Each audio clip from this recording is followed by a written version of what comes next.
Hey, man, you know what it is, man? It's that You Heard podcast back at it. And guess who's back? Yeah, look, man, had to do a lot of things. Hey! I'm back, baby. I'm back. Hey, fellas, first and foremost, man, thank you so much for holding it down.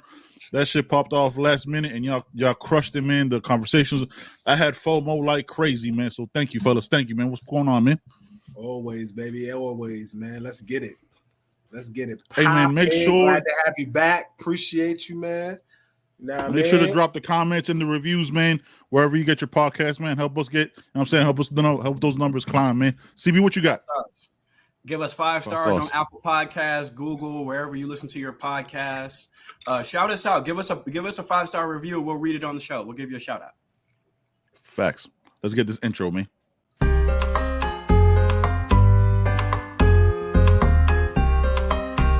Welcome to the You Heard podcast with your hosts, Ben and Joe. We're here to cover everything related to Miami Hurricanes football, including hot topics to pre- and post-game analysis. All right, we'll talk about it at the end. We'll talk about it at the end. No. Let's talk about this right now because you completely flipped it on me now. Yeah, I don't appreciate that. I'm saying, like, what are we talking about, man? I felt keeping it a buck. You heard? You know what I just realized? I'm wearing the same t-shirt hat combination that when the hat scenario happened. Yeah. That's funny. That's down. It's not a good look, man. It's not a good look. Laugh, hey, man, you got to make it work, man. What's going on, fellas, man? How y'all been, man? Man, we've been pretty good, man. We missed you last week, obviously. Had the Luna brothers on. We had Victor on. 2 dope conversations, man. But we missed you, man. So yeah, we just found out that CB might not be here too much longer. So I'm really concerned. As you can see, like I have a concerned look on my face. They're worried about me because I drink 3 and 4 cups. Tell them what you eat and drink.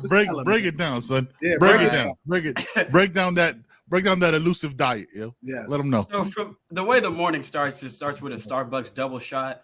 I actually showed y'all in the group chat the other day, so y'all not BS, and I start out with a Starbucks double shot. Okay. Then it's about probably 2 to 3 cups of coffee throughout the day, usually just black coffee with a little bit of sugar.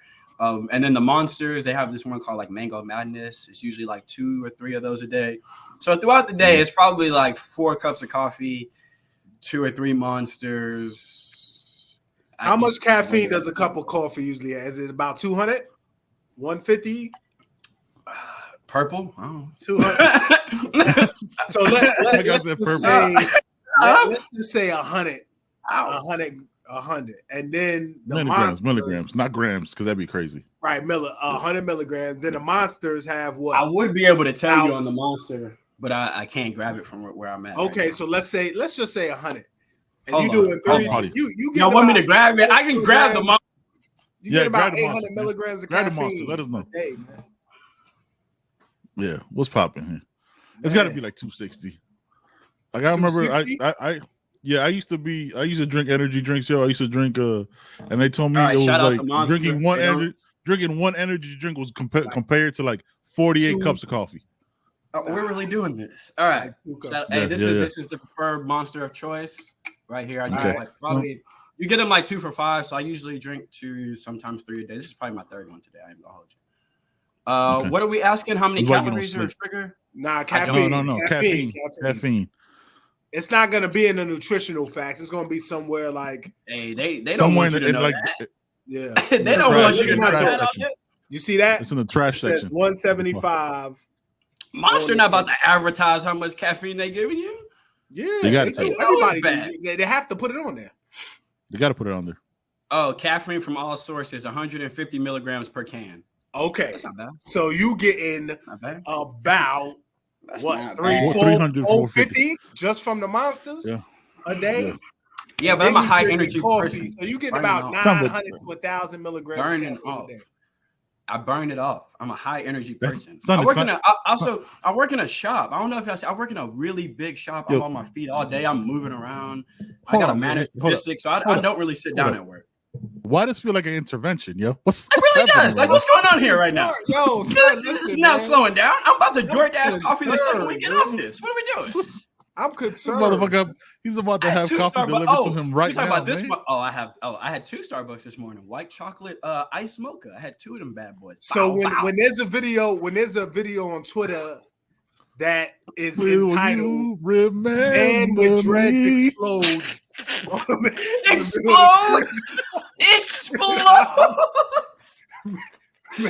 So you saying some alien shit? Just a big ass alien coffee just comes out of these. What is my body that it just Houston with dreads explodes? So we're gonna know who it is automatically, man. Look, man with locks dressed in green and orange has chest explosion. Everybody always asks, how am I up late able to do all the shit that I do? This is how I'm able to stay up late and do the things that I do. I'm gonna call you back. A lot of monster. I love you. Hey, that's my rep from caffeine.com calling Joe and telling Joe that's the CEO of coffee telling him to leave me alone. The CEO of coffee. Of just coffee in general. Because if I stop drinking coffee, the sales are gonna plummet. When I go into my gas station, I'm not even joking you. Like they basically hit that 2 for $5 immediately because they know. Okay. They know I'm. All right, man. Listen. No problem. Yeah. We got a special guest today. Mm-hmm. A very, very, very special guest today. One of my favorites. Sir. Yeah, we're gonna talk some recruiting today. Recruiting. Yeah. Recruiting. Yeah, transfer portals in full effect, man. You know, we got the class of 24 coming up. You know, Ben, man, do your thing. You the intro guy. Intro guy. Man, you know what it is, man. Hey, man, look, man. If you ain't watching this guy on YouTube, I don't know what you're doing with your life, man. He talks to every recruit. He's the Mario Cristobal of the internet, man. He finds the recruit you haven't heard of, puts him out there, gives him his his views, talks to him, researches. You know what I'm saying? He's somebody CB is emulating, man, and we give this guy all the credit, man, because he finds guys that I haven't heard anybody talking about, man. Yeah. And he gives them the flowers, man. So we use that inspiration, man. We bring people on and have conversations, man. Let's give it up for North Fresh Kane, man. Hey!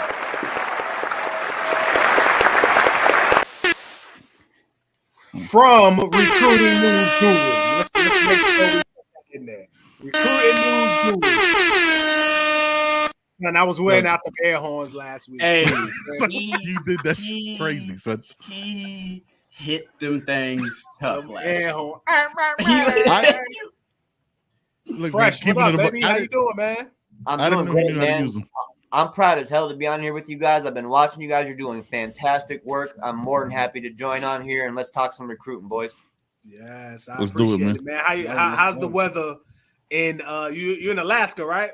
Yes, sir. Yes. How's the weather, man? Is it summer's starting to kind of creep in a little bit here? You know, we're not Florida. We're not the South. You know, it's a little chilly, but you know, heck, folks up here, you know, 55 degrees, we're out in shorts. Facts, right. You know, so it hits a little different up here for us. You know what I'm saying? Yeah. It's kind of warm all over the country now, kind of. You know what I mean? A little bit. You know, so yeah, man. Fellas. All right, man. Look, man, I always like to start with the beginning, man. What got you so into recruiting, man? Like, let's go back to the beginning, man. Like the inception of North Fresh Kane, man. They got you out there, man. Because in Alaska, I don't know what football is like up there, man. And just getting in touch with these recruits, man. What was the beginning of that? Well, I'll tell you, the football scene in Alaska is a little slow. We just got 7-on-7 up here actually 2 years ago. Wow. So players are starting to finally get in the groove with the rest of the nation. I got to give a huge shout out to the Scoop on the U. Paul gave me my shot, man. That's my dude right there. I always got nothing but respect for him. I'm going to be popping on there, giving him information. We're still going to work together no matter what. That's my dude. Without him, I wouldn't have had that opportunity. He let me blossom. He let me kind of just do my thing, and he didn't hold me back. And thankfully, a guy like Ryan Wright, you know, one of the biggest names in the industry, was kind of paying attention and was just like, hey, man, you know, I want to give you a shot here while you can still work with Paul and do some other stuff. And, man, it all just kind of worked together, bro, honestly. Dope. That's dope. That's absolutely dope. CB, man.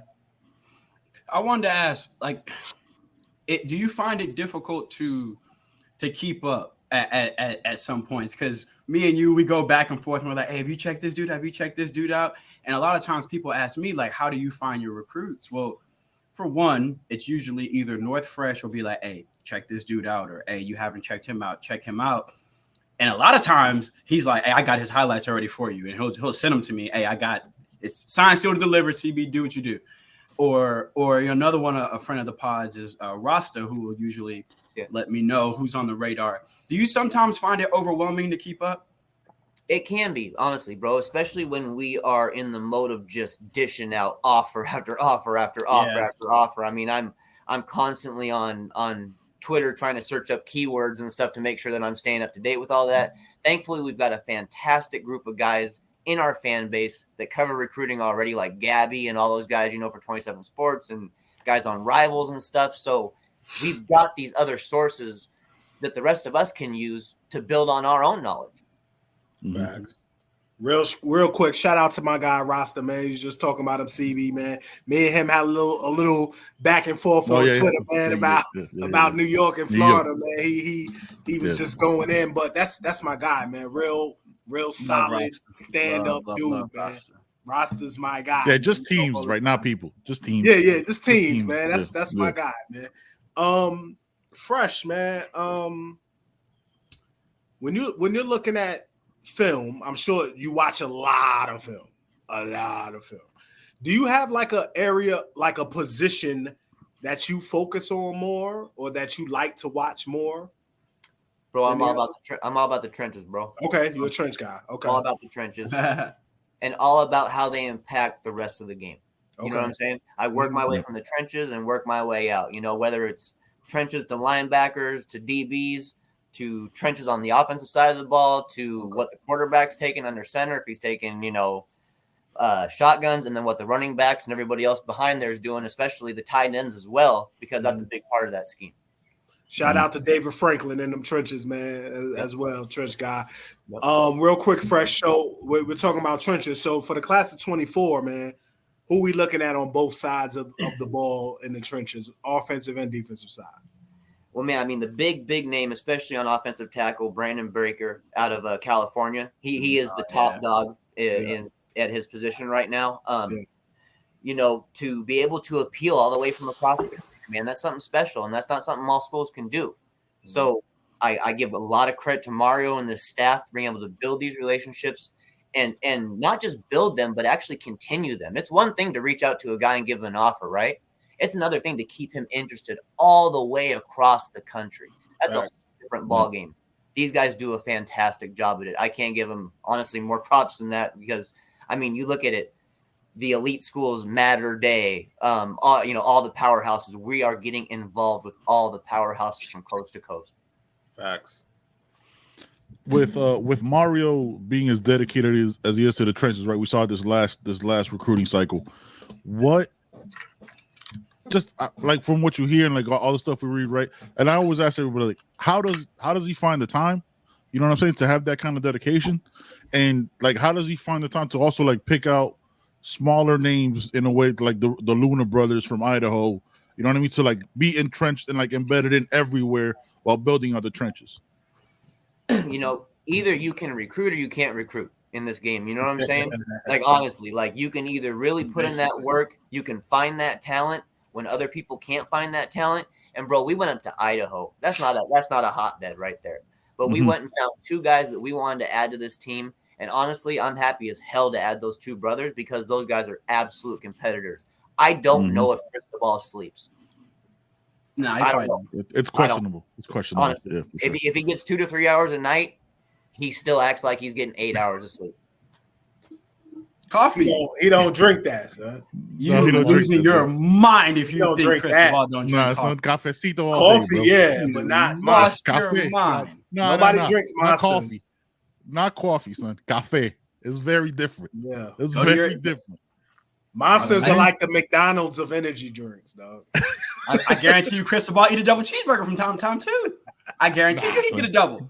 I guarantee you he get a quarter pounder from time to time. Son, you know he got a chef. You know he got a chef on call. ICB, you up. So along the lines of your favorite position group to cover being in the trenches, do you feel like this year that's where Miami should focus the most? Or is there a position group that you feel like other than the trenches will be the most vital position for Mario to covet this year in this class? You know, while we have some fantastic young talent at linebacker, we got to keep building there, guys. We got to keep adding talent. A player like Chris Cole out of Virginia, you know, related to Rohan Barley. I mean, dude, he is criminally underrated. That 3-star. You think he stays at linebacker? Because you think with his little bit of the size, you think he stays at linebacker in college? Yeah, I think with his athleticism and speed, we'd want to use him as more of an outside type of guy, and especially if we can use him sideline to sideline, why the heck not? Oh, yeah. You mixing him in with the rest of the guys we got and the speed that we're adding to that position, and then I truly thank Charlie Strong for what he did in his minimal time at Miami, but he added some legit talent there.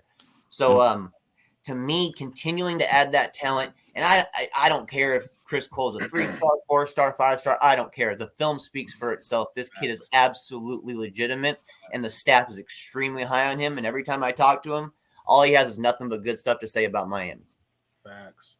Yeah, when we're talking about speed, man, and speaking of speed, do you see a theme here with the recruiting? You know, the size and speed combinations, because as we know, you know, that's one of the first things I think Coach Cristobal noticed was the lack of speed and athleticism and size. You know what I mean? So are you seeing a theme with the recruits that you're looking at as far as size and speed combinations? Yeah, we are definitely going for, you know, the longer, leaner type of guys, guys with long arms, guys who can know how to utilize those long arms. The one thing is when you got guys like Mirabal and Cristobal, you can take the raw projects with that physical upside and turn them into legitimate players. And thankfully, we've got that kind of guys who can teach that and coach that on the offensive side of the ball in the trenches for us. We are always going to have a power aspect to our game. That's Mario Cristobal. There's always going to be some power mixed in.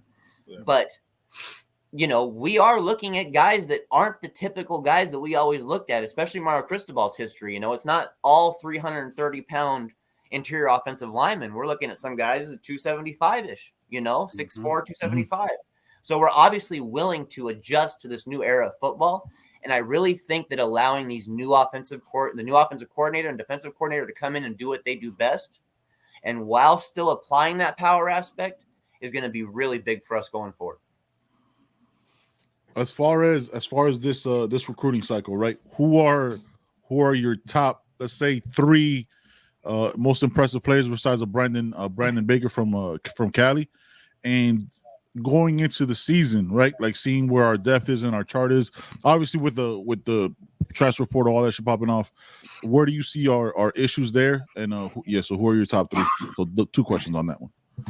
I will say that my eyes are focused on Ellis Robinson, the commit from Georgia at cornerback. I mean, I know it's going to be really, really tough to pull him away from Georgia, but our staff is putting in work, and Adai knows the Georgia area. He knows him. He knows kind of familiarity a little bit there, you know, and that always helps when recruiting. Trader from Chaminade, pure athlete. I mean, this kid is, I don't even know where the best position for him is. This guy can do on both sides of the ball. He could be elite possibly on both sides of the ball. Probably why he's listed as an athlete, you know, coming in at I think he's about 6'1", 180, 175 or so. But, I mean, the dude plays so much bigger and so much faster than he is. There is a guy who isn't getting spoken about as much, and I'm super, super high on him. He committed to FSU, unfortunately, but there's a lot of time here. LaWayne McCoy from Miami Central. Oh, yeah. Big fan of LaWayne McCoy. I think getting that 4-star ranking was appropriate for him. He was kind of under the radar for a little bit, but I really hope our staff continues to go after him because I honestly think he has game-changing type ability. Gotcha. Who do you think is going under the radar this year? Maybe not someone that we have already signed up, because we've got, you know, Dylan Day kind of flew under the radar a bit. Then once people started watching his film, they're like, oh, man, this boy can play. Yeah. Who's that target right now that's not getting, you know, the tweets, that's not getting, you know, the fanfare, that you think will fly under the radar that could really make some noise if he ends up committing with the Canes? I'm gonna go with 3-star Robbie Martin, honestly, who just put us in his top 8. This is a guy who just plays mean, honestly. Interior offensive lineman. I mean, he's willing to take on anybody at any time. He's proven that in his film. While just being a 3-star and kind of a middle range 3-star and stuff, if you look at his top 8, clearly teams are seeing the value there and they're seeing the upside there. And he's just another one of those underrated guys that I think is kind of criminally underrated to a degree. I'd love to have Robbie Martin on this team because, dude, one thing you notice immediately is just pure heart. Never gives up on a play, and I want that back at the U. Nice. Love that. Absolutely love that. Keeping in the trenches, on the defensive side of the ball, man, the interior D line, the tackles, we have to recruit well there. In high school, give me a couple of names other than Justin Scott and Jaden Jackson, David Stone. Yeah, that we can look forward to seeing and possibly getting in the class. Well, one guy I think that was a damn shame that he lost his 5th star was Kamarian Franklin, and I believe that we are in contact with him a lot more behind the scenes. I love Big Cam. Yeah, Big Cam is one hell of a player, and that's a dude who deserves a 5-star ranking, honestly. Kendall Jackson, you know what? I need to get in touch with him again. He's a 3-star. I'm not quite sure if communication with Miami kind of faltered a little bit. We've been going after a lot of defensive linemen, honestly, lately. I mean, from the T.A. Cunninghams to Jaden Jackson, Tyreek Robinson, Dalen Russell. I mean, we're really, really opening up to stuff. Then there's another guy who's finally starting to get respect that I feel he deserves the respect, and that's Aiden Breland. And he's got Miami schools. And that's a guy that I think every Canes fan should really take an eye on. I really do. Powerful kid. Really, really powerful. And raw power. I mean, this is just almost God-given power. Like, he hits the weight room in college. Dude, he's going to put dudes on their butts. He's one of those where, like, you watch him, and it's like either he's playing against people that are not as strong as him or holy shit. He's one of those kind of – someone else that's flying under the radar a little bit who it seemed like we were hot on early, but you haven't heard a lot on. Eddie Pierre-Louis. You got any update on him? Absolutely love his tape. I loved watching him. Athletic on both sides of the ball. I mean, I think offensive line, because his ability to pull, get out in space is just special. What do you think about Eddie Pierre-Louis? I actually have written down on my offensive lineman to bring up on the show here. I am in love with that dude on and off the field. He is a fantastic kid with a fantastic attitude. And like I said, another one of those guys like Robbie Martin, where you're going to have to blow the whistle 5 or 6 times for getting him to stop. He's going to drive you into the turf, and he's going to enjoy doing it, honestly. Eddie Pierre-Louis, and especially with the Miami Central connection, let's just keep that brewing. Let's keep that pipeline going for Miami and make that. Well, it's hard to make it completely just ours, of course, kind of like saying, it's tough to make IMG or STA or American Heritage just ours. But at least let's get the upper hand there, right, guys? Let's take control of it and get the players we want from there. Have to 100%. Let me ask you, man. With a lot of times, us as fans get caught up in the stars, right? And if you follow interior offensive line recruiting, they historically don't get a 4-star. They're only the tackles get that 4th or 5th star. Why is the bar set at only 3 stars for interior offensive linemen, and why hasn't that improved? Because I've seen year over year it's only a 3-star. I can't remember. Y'all can correct me if I'm wrong. A 4 or 5-star interior offensive lineman or a center in that way. Yeah, I mean Brandon Browner, I believe, is actually or not Brandon Browner, but excuse me, Brandon Baker. Yeah, he's the number 1 guy at his position. He's only a 4-star in 24/7. So, there's positions that are valued, and there's positions that are simply not valued. We see it in college, we see it in the NFL, kind of like running backs in the NFL. I hate that for kids. I hate that for kids. If you can play, I don't care what damn position you're at. You deserve your roses. You deserve your respect. And a guy who we got like Juan Mignana, the interior offensive lineman, completely underrated, and I'm more than happy to have him on this team as a 3-star. More than happy. Yeah. I think a lot of that has to do with the next level, where interior offensive linemen are typically second-day picks. Even the best are typically second-day picks. And then when you have a list of the interior offensive linemen that are eligible for the draft, you then factor in some of the short-arm tackles that are going to be kicked inside that probably have higher physical grades and a bit more physical prowess than some of the guys that played interior in college. So I think that's why the interior isn't that coveted. Kind of like NFL scouts think about running back. We can get one. We can get a tackle that failed, kick him inside. He'll probably have a good career at guard. So I think that's why you see that trickle down. I think that's also part of that idea that we were talking about earlier with athleticism kind of starting to win the day in the trenches a little bit too. I mean, if a guy didn't work on the outside, but he's got super long arms, he's athletic. If you can put a little weight on his frame, why not slide him inside and see what you can get, right? Facts. Calais Campbell, perfect example of that. And then your tackles are so important because all your pass rushers come off the edge. So yes, if you are a really good offensive lineman, even if you do have shorter arms, you probably are thinking to yourself, I'm more of a value at the next level to a collegiate team if I'm playing right or left tackle. Yeah.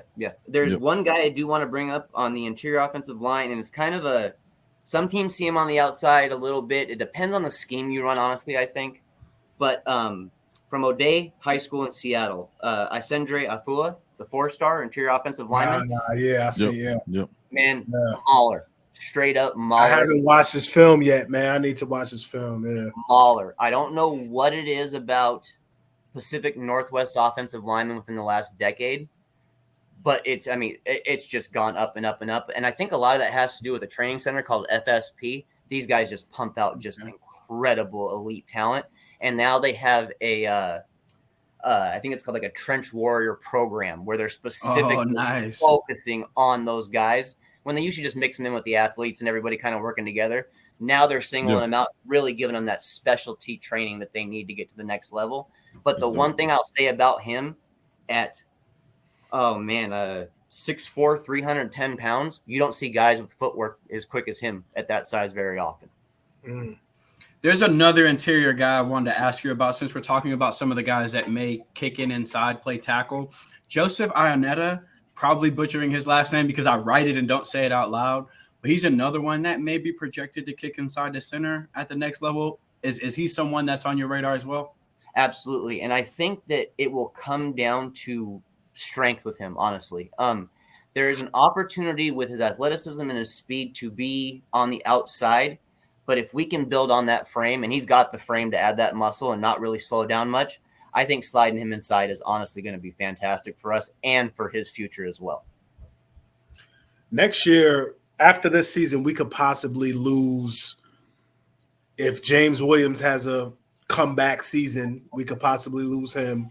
We could possibly lose Cam Kitchens, right? Mm-hmm. So we just got commitments from Isaiah Thomas and Dylan Day, right? Those are two safeties. Yeah. Yep. Well, is Dylan Day? Yeah, Dylan will probably play nickel. I could see that. Okay, so is there anybody in the 24 class at safety? You know who it is, North Fresh. We're just talking about him. You know who it is. And take one of those spots. Zaquan Patterson out of Chaminade, man. That's my focus. I think that's the staff's focus, and I think that's where our focus should honestly be at because this dude can flat out ball. Mm-hmm. Yeah. Any other names besides him? Honestly, I haven't heard a lot of hype since the Dylan Day and Isaiah Thomas stuff going down. I know the Dylan Day talk, sliding him to cornerback and stuff, but man, our staff is super high on Isaiah Thomas. I mean, this is a raw player. We're talking about a Canadian player, of course. Those guys kind of fly under the radar a little bit. They move to the States. They get noticed and stuff. But, man, I mean, we're talking about a 6'2", 205-pound safety. This guy might be able to do some serious damage for us, especially with 2 years of training. Yeah. Big old kid, too. Big old kid. Yeah. And he ain't afraid to lay the wood either. That's for damn sure. He ain't scared of nothing. Yeah.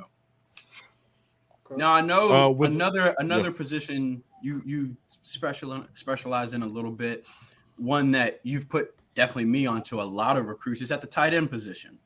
And it may not be this class. We maybe jump to 2025, but I know there's a couple of tight ends that you've been high on. Do you feel like maybe they're going to take a backseat on tight end in 2024, try to reload next year because we got so many young ones in? Yeah, I could see that. What I could see with us taking is more of a project shot at tight end, something where we see a guy who we just absolutely love his physical traits. And a guy like that to me is possibly maybe a Corey Duff Sr. or a Corey Duff Jr. We're talking about. Hey, Hey, that's my guy, man. I love that my kid. guy right Love there. that kid. That's my Love guy, that man. kid. We're talking about kind of like a Jaleel Skinner, a jumbo wide receiver mixed with a tight end. And there is absolute value in that in the spread offense. We don't need these guys to just block their ass off. It's not 1995 anymore. We need our tight ends to make plays. But we can also add in tight ends like the Mammarellis and stuff like that who do come in and block for us and occasionally catch a pass just to throw a defense off a little bit. But, man, I'm all about adding the Jaleel Skinners, the Corey Duffs, even a four-star Kalen Odom has got my attention. That's my guy in this class. With Odom, do you feel like the reason he's projected at tight end at the next level is because of the frame? Because when you watch him, he does not play in line at all. As a matter of fact, he plays the X most of the time. You think it's because of his frame where they're thinking, okay, we're going to put 20 pounds on him and slide him inside? I think he's not only got the frame to do it, but he's got the frame to not lose any athleticism whatsoever if he puts on that muscle. Now, of course, there's good weight and there's bad weight. You always want to add on good weight. Thankfully, we've got a madman in our strength and conditioning program called Coach Feld, and he is going to make sure that these guys put in work. I have no doubt about that. That is something Fresh likes to remind me of too. We were talking about a defensive end the other day, and I was like, hey, but he could probably kick inside if we put on the weight. And he was like, well, one of the things that he likes to think about when he talks about guys moving in the trenches is he was like, well, CB, we put weight on him, he might, lose that first step. Yep. So that is something that sometimes you don't think about when you're looking at a player. You go, oh, but he's explosive inside. But to North Fresh's point, you do have to think about if you tack on muscle to some of these young men, do they lose that explosive first step? Do they lose that lateral quickness? I.e. Anthony Chickalo. You remember what they did to him? No. So he was my random cane of the day today, and I thought that was going to be positive. He was a problem coming out of high school, man. And they put all that weight on him and put him in that 30 front and that D'Onofrio front, man. And Onofrio front. Almost shut off the Onofrio, today. Yeah, that was nice. Ain't no, wasn't no defense in that thing. That was Onofrio. As far as running backs, man, who are some guys that are under the radar for you, and what are you looking at as far as that class? Is this a deep class for running back? What are your thoughts on it? With getting the 3-star commit from Chris Wheatley-Humphrey, I think we've got our speed guy there. I think we've got our guy who can, get around to the outside and gain those extra yards.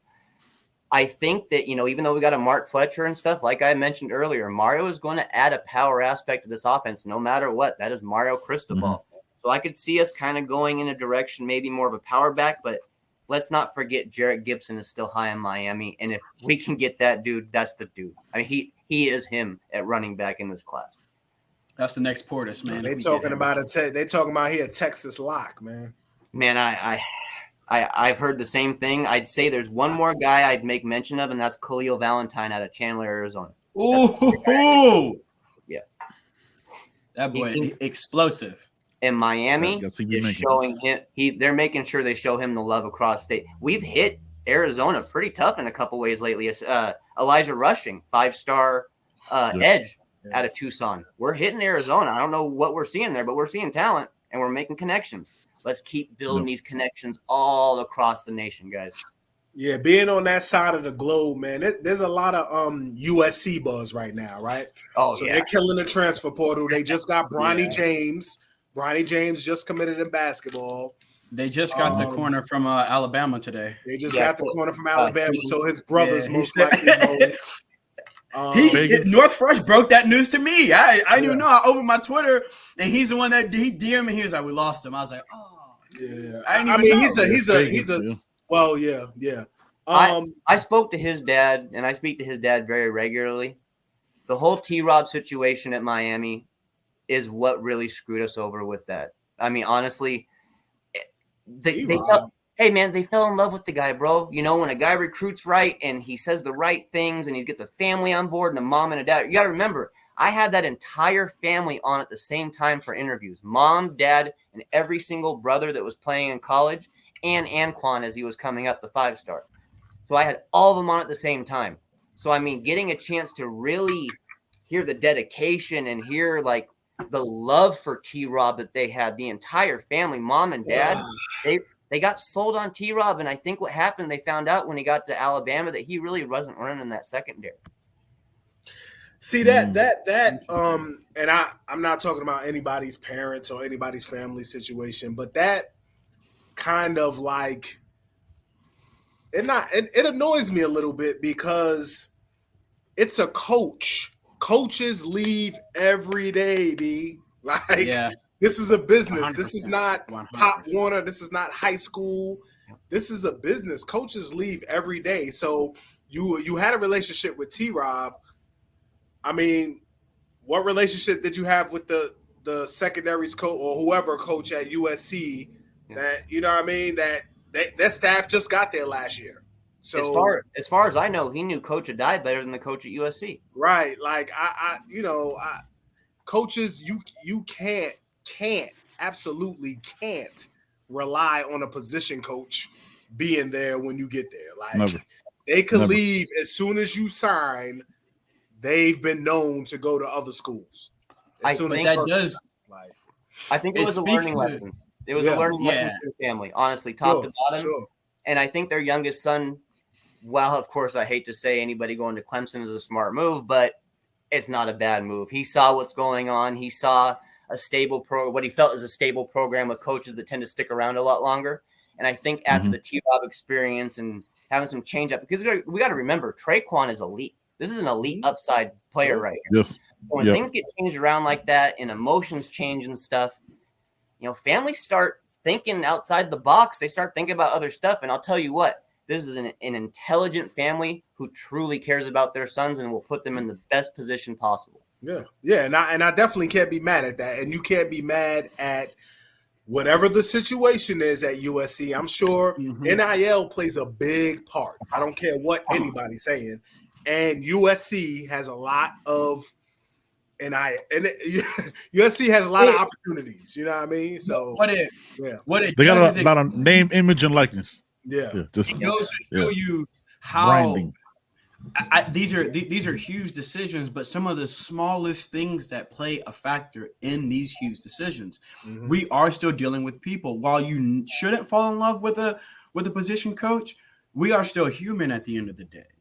So it is these little things. I mean, you hear little stuff all the time, like, oh, he just likes attention. So if like the most school that gives him the most attention, that's probably where he's leaning.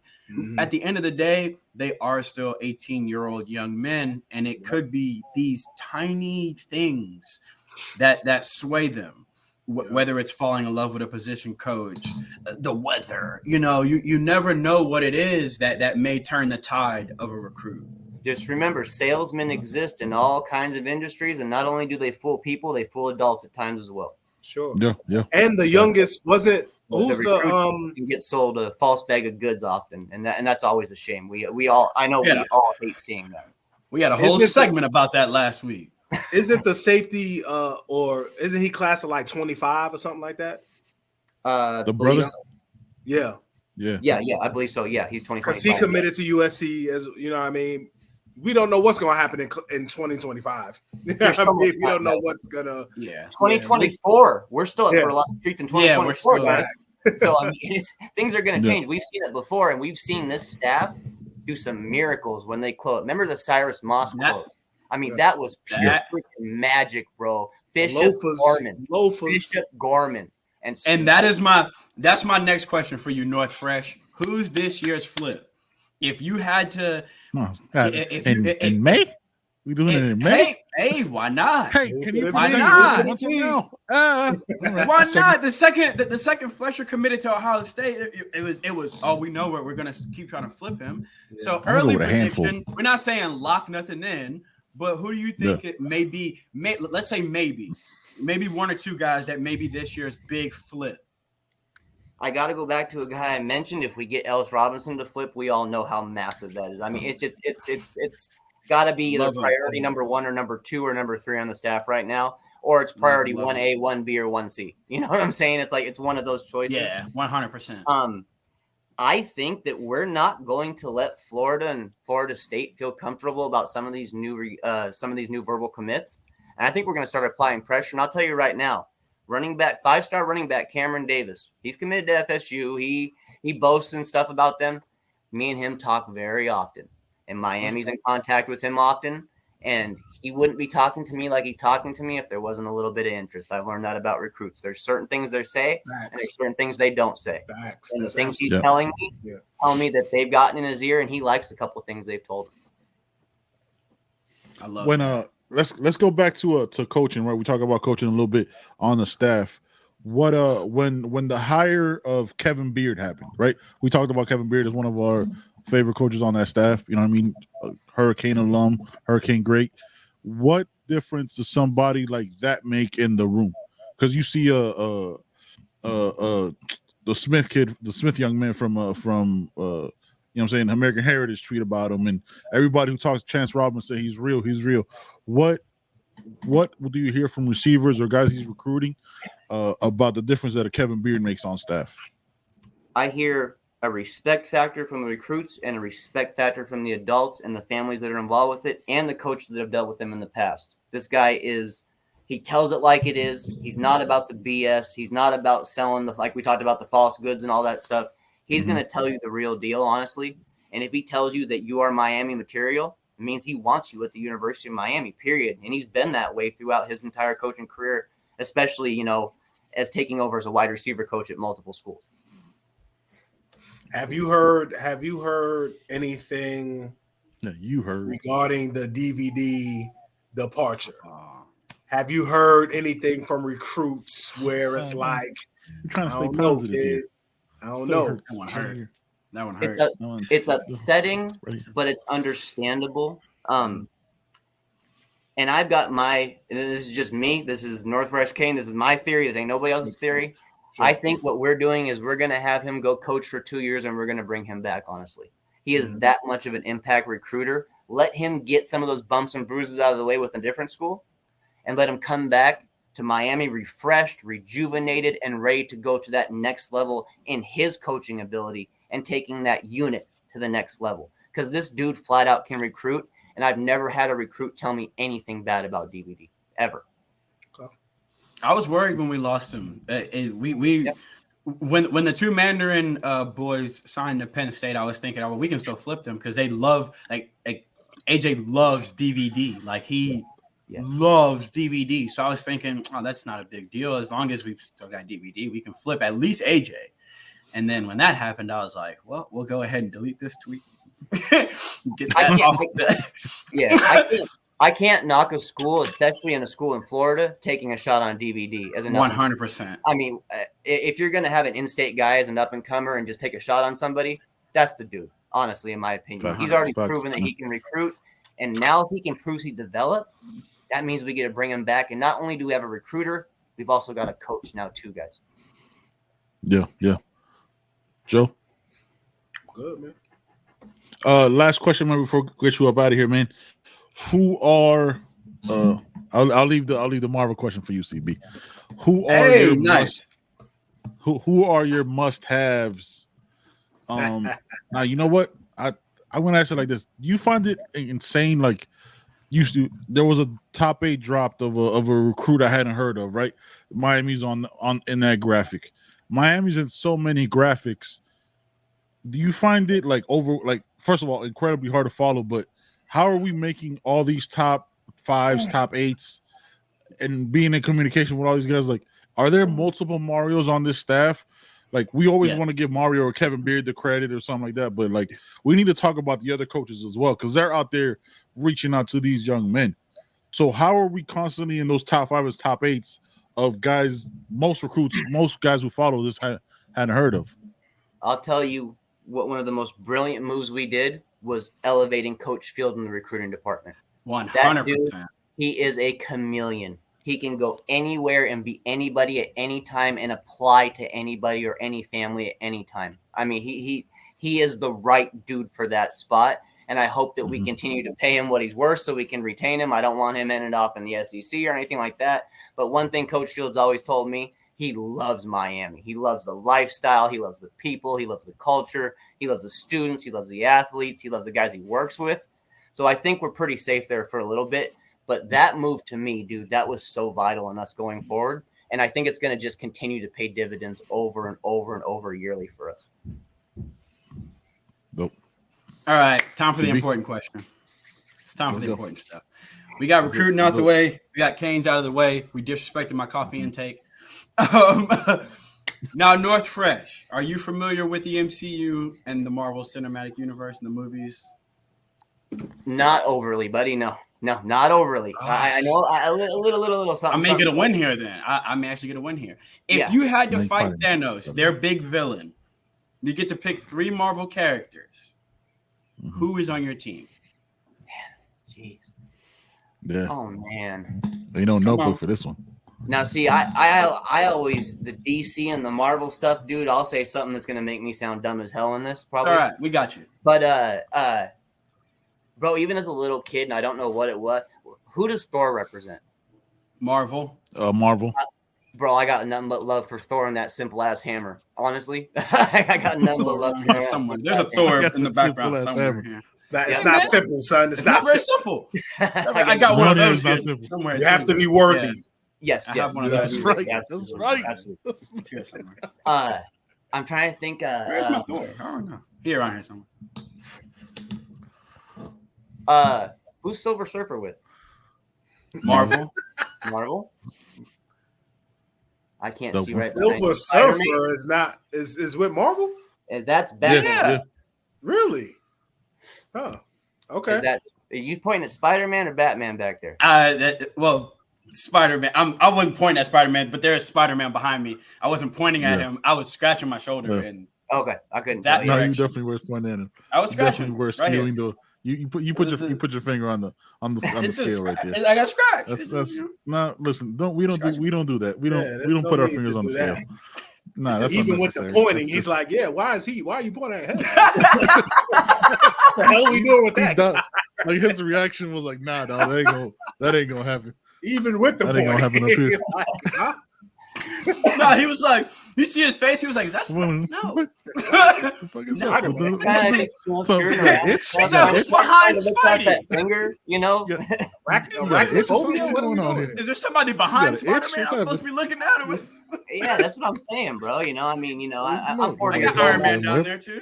My eyesight ain't what it used to be, but yeah. I mean, you know, guys like Spider-Man, Batman, dude. I can't say a name because if I don't say this name and I don't even know who he's with, but my brother will absolutely punch me in the stomach. It's got to be Captain America. I gotta say it. Oh, there you go. Yeah.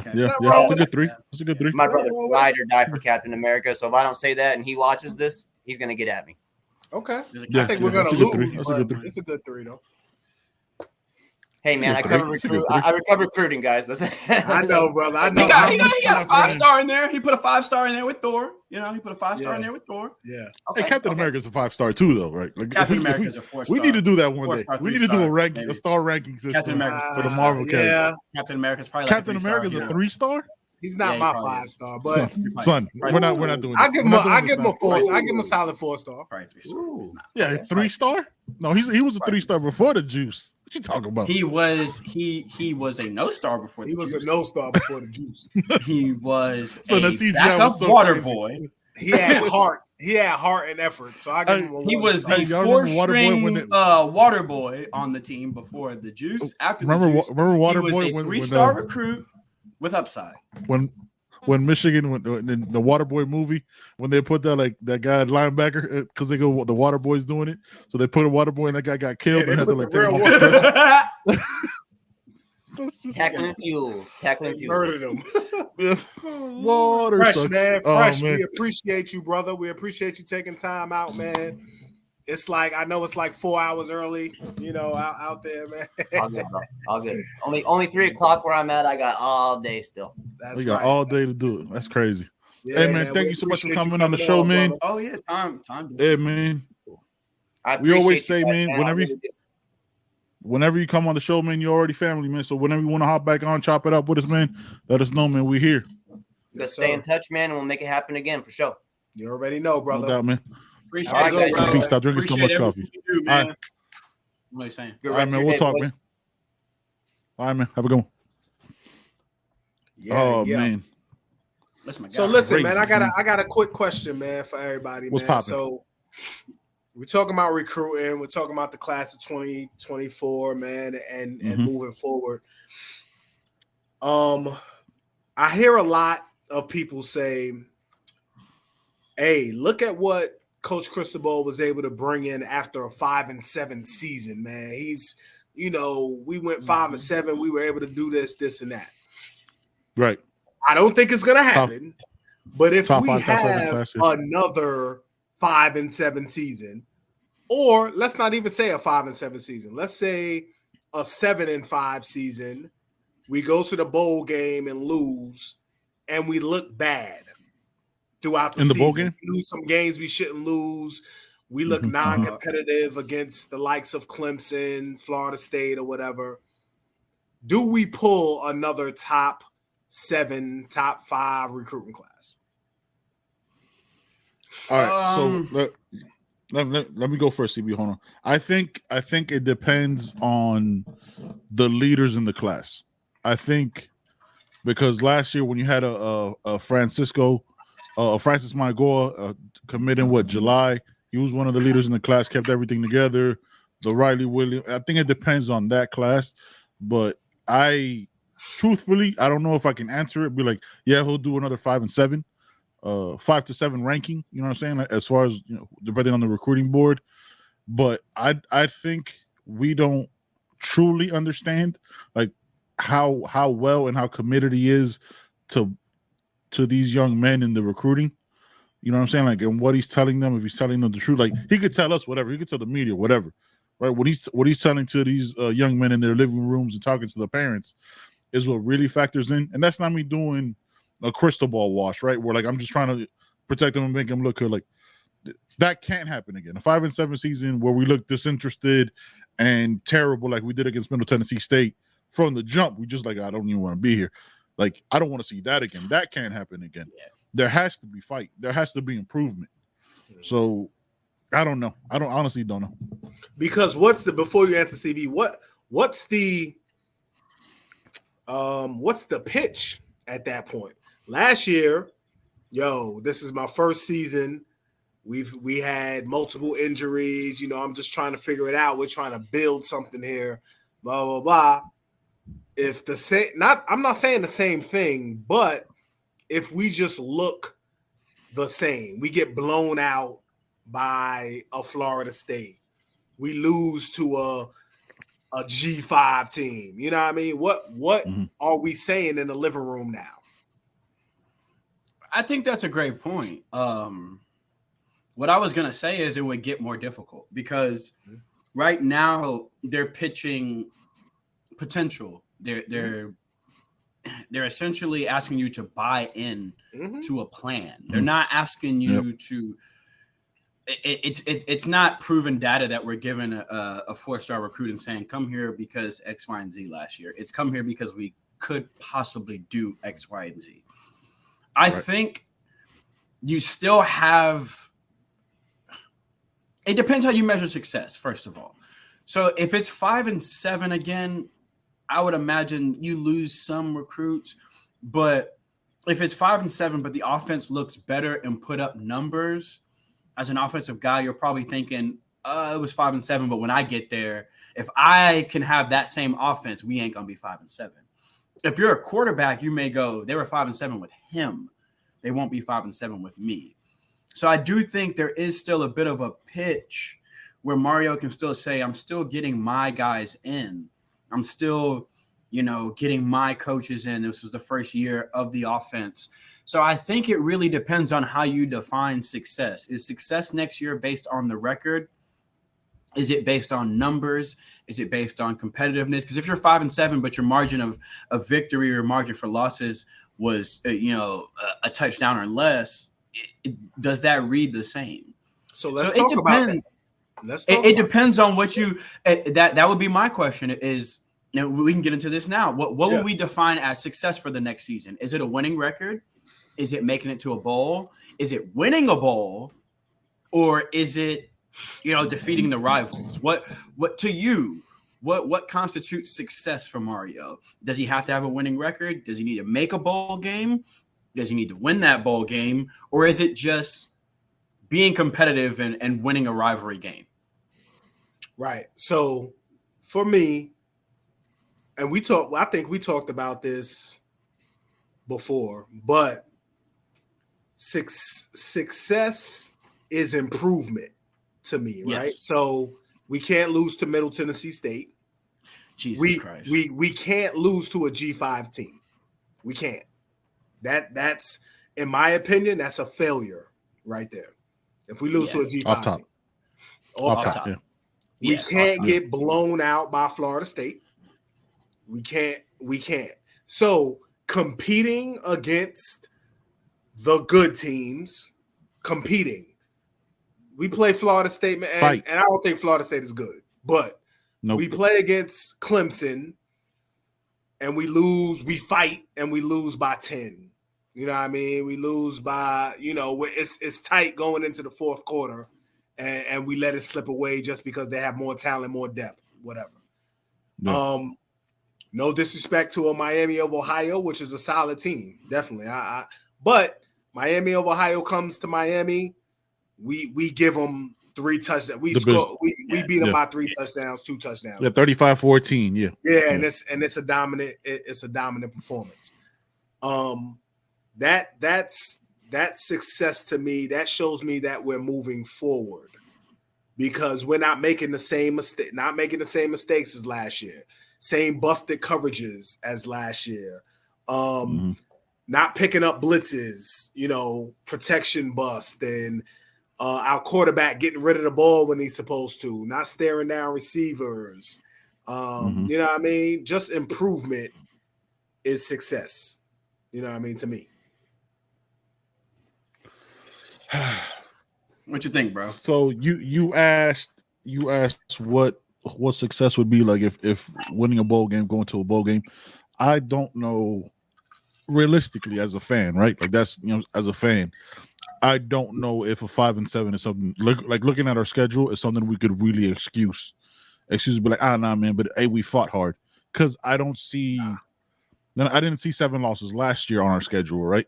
Like that wasn't something that I saw. Yeah. So I don't see 7 losses.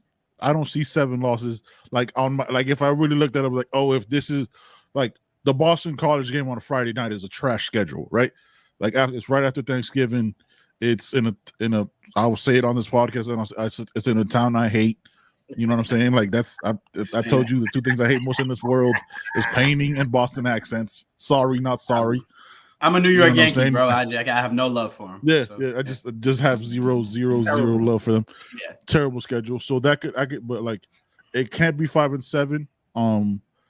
I could see a bowl game, but with a loss, because it's not gonna be. Let's keep it a buck. We're not gonna have a New Year's 6 bowl, right? Unless things fall the right way, type of situation.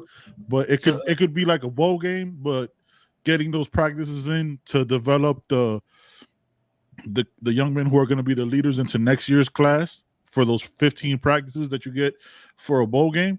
But if if that bowl game loses, like, are we really going to be mad if like the Russell Athletic Chick-fil-A Bowl in Boise, Idaho, you know what I'm saying, on a Wednesday at 2:30 that we lost? We're probably, like, we're likely not going to be that upset. You know what I mean? Because like they're going to be focused on building the class for the next year.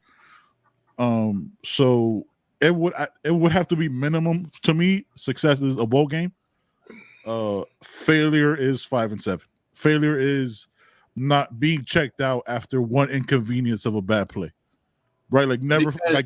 Like that's one thing that I talked with Joe a lot. I was like, they never fought back. That Florida State game, they stopped them that first drive. Then they got was it like a PI or whatever it is, and then that was it. The game was over. Like they hadn't thrown the ball yet, but the team completely checked out.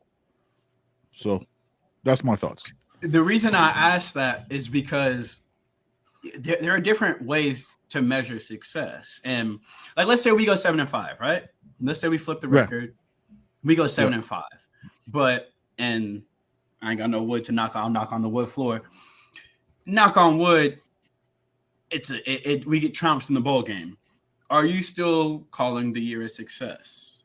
Well, that's what I'm saying. Like, It depends. It's optics. It depends. Because sometimes it is how you looks. finish, because a lot of people remember your last football game or what have you done for me lately. Mm-hmm. So, but it really just depends on how the 7-5 looks, man. We can't get embarrassed on national TV. Like, that's a huge part of it. Like, we can't get embarrassed on national TV, man. We can't play teams who are less talented than us by a lot and lose. Like, we can't do that. That's because this really bothers me about some people, some fans. They talk about a rebuild and we have to start from scratch and we have to build up. And listen, man, I hear that, right? We have to rebuild culture. We have to get new talent in. Mario has to get his coach Cristobal. I'm sorry, has to get his guys in. Listen, man, I hear that. But we have to let's compare teams in the I'm just going in the ACC, right? So we got us, we got Clemson, we got Florida State, we have Pitt, we have Duke, we have Wake Forest. Wake Forest, the powerhouse. What I laugh. They were in the ACC championship last year. NC State. Hey, man. We have Chapel Hill. We have Virginia Tech. Virginia Tech. Yep. Right? Listen, man. Listen. Yeah. The ACC is not a juggernaut conference. Let's get that out the way. Which makes it worse. Yeah, right? it's not. Which makes it worse. Yeah, not, it stinks. It's not. But so here's for me, I want to see a winning record this year. I'd like to see a winning record. I want to see them compete, man. Like, I want to see competitive football games. I want to see fight, bro. I want to see fight. You know what I'm saying? Like, I want to see spirit. I want to see fight. I want to see anger when they're down. I want to see emotion this year. Yep. So to answer it, me answering the question for myself, a bowl win to me, it's great for the university. It's great for the seniors. I would like something like that for the seniors, just so they have something to hang their hat on when they left. You know, it's been a rough 4 years for some of them that have been here for 4 years.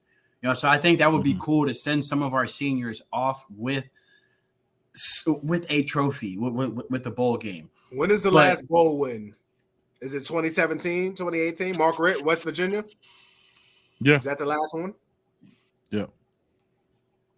I don't even have to look it up. Yes, because it's not like we have a lot to compare. Because I remember that game. Ain't a lot of bowl games. Ain't a lot of bowl games if we keep winning the buck. Maybe if you brought back turnover chain.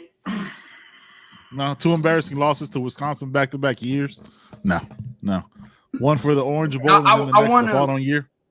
I would love. I mean, even if, like Ben said, we end up in like the Chick-fil-A Peach Bowl, that's all well and dandy. But I just want competitiveness. I want them to compete.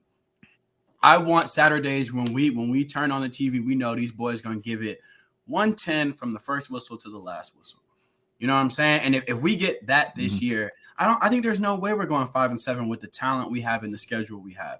I just want to see fight. I don't want to see nobody. But I just want to see fight. CB, we didn't have this conversation last year, right? Because this podcast didn't exist. You know what I'm saying? The growth of it and all that shit didn't exist. When you saw the schedule last year, did you see 5-7? Here's the thing. Like, go back to last year. And I'm not just saying this because a lot of people say this. I was like this as a player. I look at week to week, bro. I never look at the full schedule. Somebody asked me the other day to give me your season prediction. I was like, I don't do that. Because I look at who's week 1. And you got Wake Forest week 2. That got nothing to do with me right now, bro. Friday we got X. Saturday we got X. I try never to look at the schedule in total, because then you start to mind fuck yourself to go 9 and 1 week at a time for me. That's how I approached it when I played, and that's how I like to approach it now. So I never look at, you know, who's week 5, who's week. I look at who's week 1 on the schedule, get that done, and then it's somebody else week, and then it's we're gonna do a full season breakdown throughout the throughout the weeks, next coming weeks. I actually started on that yesterday because I typically don't like. I like to take it week by week because as a fan, you start looking ahead too. Like everybody overlooked Middle Tennessee State. Don't sit here on the other side of this monitor watching this podcast and say you didn't. You did. Yep, you looked at that and went, "Who next week then?" Yep. So I think it's important. I think it's important to attack it week to week. Hey, who we got this week? Who asked we busting this week? But so and so coming to town next. That ain't got nothing to do with this week. This week is so and so, and we busting their ass, and then we'll talk about who we playing next week. I want them to take it 1 week at a time. Jump back. Hold on, once before we do get into the Caneswear ad, man. What that slow rise does the quality? Does the quality of loss at the bowl game matter? Like, let's say we're no moral victory. No, not quality of like. I meant like if we lose to like a Louisiana Tech and get shut out, right? Because that hasn't happened before. And there's a lot of people who still cape up for them. When you get shut out by Louisiana Tech, that's embarrassing, right? Like, but if you play like, because bowl games are weirdly scheduled, so we're thinking so far ahead. But like a bowl game has to be in, at least that has to be in part of the season. Like, it just has to. I would imagine so. Yeah, I would imagine. I would imagine Mario would think the season is a failure if they don't make a bowl. Yeah, I think these bowl games though, if it's not New Year's Six Bowl or the playoffs, are kind of people leave, they don't play because they getting ready for the draft and all this shit. So it's kind of like think about what it means for the university though. I mean you're getting your money regardless. If you make it, you're getting your money. Yeah, it doesn't matter if you win or not. So what I mean, I just want it for the seniors, man. I think they've been through a lot. I think if you're a fourth year senior, fifth year senior, and you've been here for 4 or 5 years, how many seniors do we have? A lot. I mean, but let's keep it a buck though. If we go to like the Chick-fil-A Peach Bowl, whatever, you think TVD, if he's going to the league, you think he's gonna play? You think Javion Cohen's gonna play? You think they're not gonna play? Like, I think he should. For if TVD has a good year and he's projected to be a top 10 first round pick, he's not gonna play. Like, he's not gonna play. Yeah, but if TVD, hold on though. But if TVD's had a year where he's projected to be the top 10 pick, and we in the Peach Bowl, there's a disconnect there. Nah, that should. I mean, they can't. If he balled that well for him to be a top, because right now he is not projected there. So if he can still throw for 4,000 yards and 30 touchdowns, and we win 8 games. Like that can still. You know what I mean? That's true. That can happen. But if he had that kind of year, and we end up in like the Poinsettia Bowl, there's a disturbing conversation that needs to be had, probably about the defensive side of the football. But again, it can happen because you never know what the defense does. Remember, new defense, new offensive coordinator. There's gonna be a lot of things. All right, man. Let's get into this Caneswear ad. CB, go ahead and take a selfie. While we're doing this, because let's go. Welcome to Caneswear. Family owned and operated since 2010, Caneswear has all latest merchandise for the Miami Hurricanes, Miami Dolphins, Inter Miami Soccer, and more. Come visit us at our store in Davie on University Drive, just south of I-595, or online at caneswear.com. Caneswear, the spot Miami fans shop. Hey, man, you know what it is, man. I always stay donned out in this Caneswear gear, man. You see, I got my coffee right here. You know what I'm saying? Got a hat that fits right here. Shout out to Joe. Hey, I got some new too from Caneswear this week. Check it out. I got the. Remember we just talked about it last week, Joe? Yeah. The 3D Sebastian. Wow, right there in the background. Oh, that's it? Okay. Yeah, I came in Friday. Came in like 3 days, man. Caneswear is the best, man. Oh, yeah. Yeah, man. Shout out to Brett and Jeff, man. You know what it is, man. It's the family, man. They support the pod. They rock with us, you know what I'm saying, while we grow. So ain't got nothing but love for them, man. That's always going to be the spot where we shop at. What y'all got about Caneswear, man? Got any questions or anything? Oh, no, we got some questions. We got one question. I want to ask y'all a question, too. But what you got? Should we get into... Oh, by the way, this in my background, if you're wondering if I can get it right there from Caneswear. It's a 3D Sebastian. Absolute fire. Go to Caneswear right there. Go ahead and get that. Tyler Van Dime shirt from Dime Life. Caneswear. Go get you one, man. Make sure you're paying attention towards the end of the podcast. We give you a word of the day. Drop that thing in the comments, and you get a gift card from Caneswear. It's that simple. It's that easy. Yep. And then you can copy you a Tyler Van Dime shirt to say Van Dime on the back because the Dime Life it's pretty dope. You can get you a little Sebastian, get you a flag, get you a hat, get you a pennant. You know what I'm saying? Swag yourself out at caneswear.com. Yes, sir. Yes, sir. Hey, man, what's the keyword for today? Are we dropping it at the end of the show? Keyword for the day, Sebastian. Sebastian. I like that. Sebastian. That's kind of long, though, right? Yeah, Should it be shorter? Yeah, Sebastian's too long. Yeah. Keyword of the day is coffee. Coffee. Coffee Coffee in the comments. Coffee plus explosion. Coffee explosion. Not just coffee. Heart explosion. Coffee in the comments. That whole story was so ridiculous because in my mind I'm picturing like a coffee alien bust out of CB's chest. just be like one little arm, just one little arm and shit. Bro, he was like, when you get on Twitter, you're going to see a post. I was thinking, he finna shout me out. He was like, you're going to see CB exploded. I was like, it's CB's heart right there. Hey, I got the Caneswear on my chest that's going to keep me safe. Yeah, I don't think it works for the inside, though, right? You don't got no, I don't think so. Don't protect none of it. Hey, man, so we got the winners of last week's show, man. Shout out to the keyword being Luna. Our boy Victor, man. Shout out to him, man. He was a guest on the show. He dropped the keyword, and our guy Poe Kane, man, that we're gonna have on the show soon to tell us his case story, man. Shout out to Poe Kane and Victor. Saisar Vitoria. You know what I mean?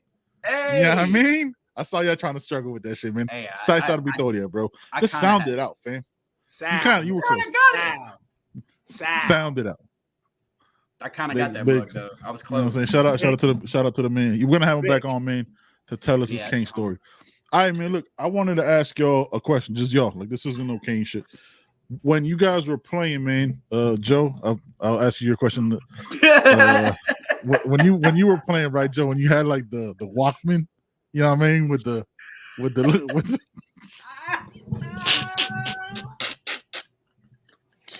It was a Discman, first of all. So did you say Joe was playing with a leather helmet, bro? These were out.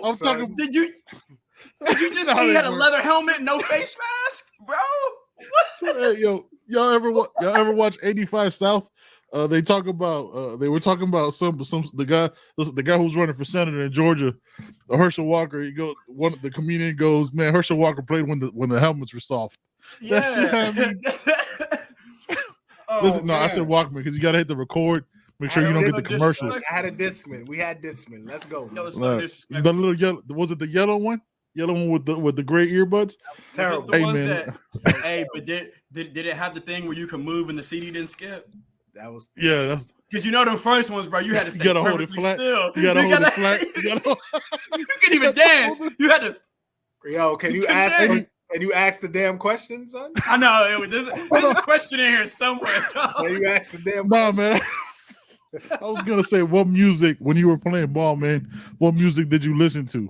When you were getting ready? Listen, man, this is what's ill. This is an ill story. When I was in college, Triumph just came out by Wu-Tang, right?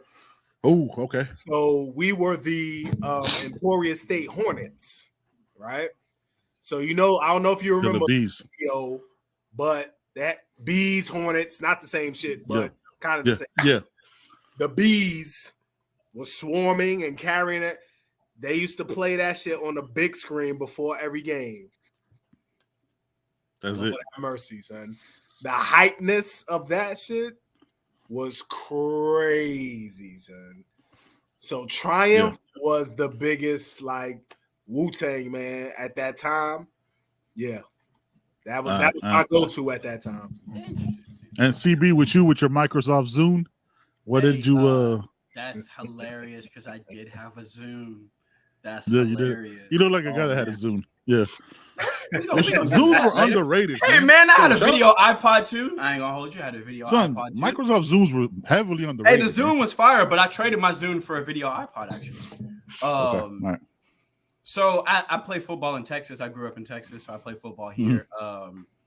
Chop and screw. The team, chop and screw. That's what I was about to say. Chop and screw. No, because that does not get you ready. That gets you ready to chill. You fuck around, play some chop and screw. Everybody go want to chill. You don't do that. Head buses is something they play. We some head buses. They play that a lot. Yeah. We ready.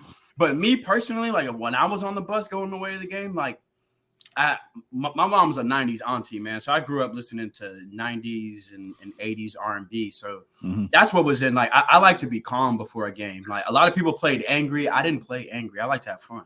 So for me, I like to be completely calm. So like my best friend would be next to me, like, we some head busters, or like Nuck if you buck in his ears, and I got like Anita Baker. Like I'm listening to Ain't Nobody. I'm like I liked a lot of R&B. Yeah, like that. Like that's me. Like take like calm. Yeah, like I like to groove. Like calm me down, because for me, I play better when I was loose. So like I don't want to be on the field like, oh, I'm gonna knock somebody out, because I'm not. So I like to relax. He wasn't about to knock nobody out, huh? That wasn't my game. No. My game was catch the football, make you miss. I wasn't a physical kind of receiver. I was more of a slot receiver. And then at DB, we were more cover guys. That's the reason they moved us to DB, because they were like, we need someone that understands route combinations. So they moved the two starting receivers to DB. So I liked R&B. I like to be in the zone. Like I didn't like to feel anxious and jittery before a football game. I like to be completely calm, to where like when I'm in warm-ups, like I'm completely zen. I'm calm. I'm in my zone. I didn't really like to be all haywire. So for me, it was a lot of like 90s R&B. Like I'm listening to Mary J. Blige on the way to a game and stuff like that. All right, that's dope. Back to it real quick. Joe, did you have the CD that you hold the whole flat or not? 100%. I don't feel like you answered that question. No, nothing. I thought you were about to ask me what we talked about before here. When you started that question, I was like, I know you're not going to that. I was just wondering. Nothing. That dude lost that day. I just want to make it plainly clear. I mean, y'all gave him 650 yards, but don't. It didn't matter. I didn't. Is what we're talking about. No, your team did. You were on the team. You were on the field when they ran past you. You were there. Right? Here's the thing: they did not run past me because your boy had like 20 tackles that game. The point is, went from 15 to 20. Hey, and we used to get stickers based on tackles. I got 2 stickers for that game. Here's the thing: the receiver that I was on that day did nothing. 0 for 3. He lost. It's not that complicated. He lost. I don't think his whole team celebrate that win. I don't think he didn't celebrate with the team. I hope he did not give me advice. I tried to look out for him. All I did was try to look out for him. He definitely. I was like, when you get on the bus, you sit in the back. He was good. He definitely won. Nah, he had a great time. He cried on that bus. He had a great time. No, he didn't cry. Trust me, he was just like this. He was just doing this the whole time. He was very upset. He was very upset when I told him. I ain't gonna hold you. He was very upset when I told him. He was very upset. Touchdown. I don't care. He was running with the running back. Go. He running down the field. Go. He couldn't run right back. You're not allowed to. 10 people in the end zone celebrate. You stand right next to me. You stay right here. Because me and you took an L today. I took an L on the scoreboard. I'm gonna go celebrate, man. He wasn't allowed. Definitely. I made sure his quarterback knew too. Yo, before we go, man, I want to give a shout out to my son, man. Today's his 21st birthday. Hey! Oh, hey, man. You know what I mean? Happy birthday, dog. Yeah, man. He 21, Monday the 8th, 21st birthday. That's fire. I'm a Taurus too. I got a May birthday too, so that's live. Yeah, man. So shout out to my guy Quentin, man. Hey, shout going out back to JUCO on June 1st, and he about to smash and get back to where he want to go, man. So we got all right, man. Before we get out of here, man. Yeah, we got 1 minute from our guy Cuban Kane, man. What's had the bigger impact on college recruiting? Social media or giving athletes a star rating? Oh, Lord. I think it would, in my opinion, have to be social media, because when we're going to go back to when I was in high school, You know, Yeah, I had to send out VHS newspapers. tapes to people. You know what I mean? Yeah, so yeah. you know, and that you know, That's we when they don't had the know if that Nokias. got to whoever. I sent out mad tapes. I don't know where that got to. You know what I mean? So did I. I did the same I would thing. definitely have to say social media, because you can recruit from your office. You know what I mean? Basically. So yeah, You can recruit from anywhere. Facts. The reason I say social media is not just because of recruiting from the coach's standpoint. Mm-hmm. It's these kids like to see what kind of fan base am I going to, who's going to show me love, who's blah, blah, blah. And it's not that hard for them to figure that out nowadays. They just tweet themselves out and they find out which fan base shows them a lot of love. It's easier to get your highlights seen nowadays. Like Joe said, I remember me and my dad had to pay somebody to splice my highlights together from different tapes. And then that's how I got recruited, is me and my dad mailed tapes off. And one of the coaches from Grandview actually opened it and popped it in. Like, so I think it's a lot easier now. You can just in Des Moines, Iowa, baby. Very sad story. Anyway, yeah, you can you can get your stuff looked at easy nowadays. You just tag a coach. You just tag someone that covers recruiting, and they retweet it, and now all their followers are now seeing your information. You never know who they may follow, what position coach may follow them, or it's a lot easier with social media. But then again, that also, it's a gift and a curse. Like, yes, I can get seen better, but so can 12,000 other kids. So you can also get lost in the shuffle with social media, because there's Twitter, TikTok, Instagram, Facebook, and everyone wants their stuff to be seen. So you're essentially competing with more kids now for the spotlight. Yeah, I heard that. Yeah, I heard that. Is that you? You heard that? Yeah. That's you? Yeah. Let's wrap this up real quick. Yep. I would say it was a combination of both, man, because without the stars, you don't get as much reaction to your social media. But the stars are decided by people who have connections and have to make relationships. Yeah. You know what I mean? Like, so it's a very different thing. You know what I mean? There's a 3-star in New Jersey that's committed to the Canes that not a lot of people knew about, but their social media is reacting to him because of his star rating based on somebody else's opinion of him. They hadn't seen the huddle. They hadn't made their own opinion. So it's a little bit of a double-edged sword situation, man. You know what I mean? But yeah, that was a good question. Keep came, man. Shout out to you, man. All right, guys. We got nothing else, man. You know what it is, man. It's that You Heard podcast. Yo, man. Again, man, I want to say it again. Thank you guys so much for holding it down last show, man. I missed it. I watched it before we even posted it, man, and I was like, man, these guys just absolutely killed it, man. Salute to you guys, man. And yeah, man, we're gonna keep working. We're gonna keep talking. We got some things brewing. You know I'm saying, there's some conversations that are gonna be had. Let's make this happen, man. But we out here, guys. Thank you guys so much. Remember, comment, review, subscribe, like, all that, man. We out of here, man. What y'all got? Everyone have a good week. Should be a fun week of recruiting for the Canes. Follow us on Twitter.